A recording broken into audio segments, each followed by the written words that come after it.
আসসালামু আলাইকুম, কেমন আছেন সবাই?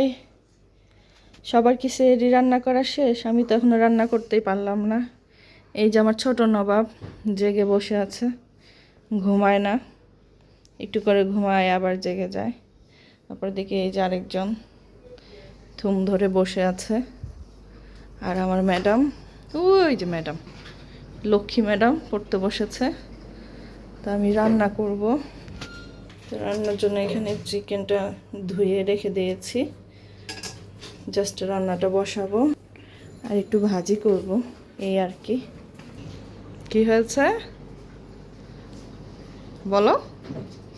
হ্যালো গাইস, সবাই সাবস্ক্রাইব করে লাইক করে আর আম্মুর পেজটা বেশি করে ফলো করো, ফলো করো। তাই না? আমার ছেলে কি বলেছে নিশ্চয়ই শুনেছেন, আমার ছেলে কথাটা রাখবেন। এদিকে আমার শ্বশুর তারাবি পড়তে চলে গিয়েছে, ঘর এখন একদম ফাঁকা। ওর বাবা এখন অফিস থেকে আসেনি, চলে আসবে, আসার সময় হয়ে গিয়েছে। তাহলে চলেন রান্না করি। তো এখানে আমি চিকেন রান্না করব সেহরির জন্য, এই জন্য আমি সব কিছু দিয়ে নিচ্ছি। আসলে ভিডিওটা একটু স্প্লিট করে দিয়েছি, না হলে তো আপনাদের দেখতে বিরক্ত লাগবে। আসলে চিকেন রান্না করতে অ্যাজ ইউজুয়াল যা লাগে তাই দিচ্ছি, এখানে বলার কিছু নেই।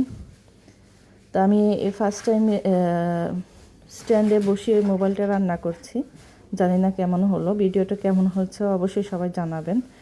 তো এই যে মশলা কষানো শেষ, আমি চিকেনগুলো দিয়ে দিয়েছি, চিকেনগুলো ভালোভাবে কষিয়ে নেব। কষানো এই যে শেষ, ভালোভাবে কষানো হয়ে গেছে, এবার চিকেনের ঝোল দিয়ে দিব। আর অপরদিকে আঞ্জার সাবিরকে নিয়েছিল, ও দেখি সাবিরের মাথায় ও ক্লিপ পরিয়ে দিয়েছে, আমাকে দেখানোর জন্য নিয়ে আসছে। সাবির তো কিছু বোঝে না, ছোট মানুষ, চুপচাপ ছিল।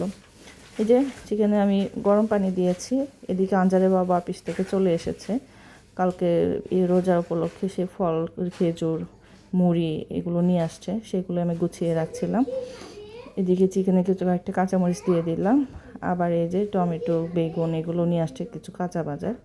তো আজকে এই ছোট্ট ব্লগ কেমন লাগলো অবশ্যই জানাবেন। সবাই ভালো থাকবেন।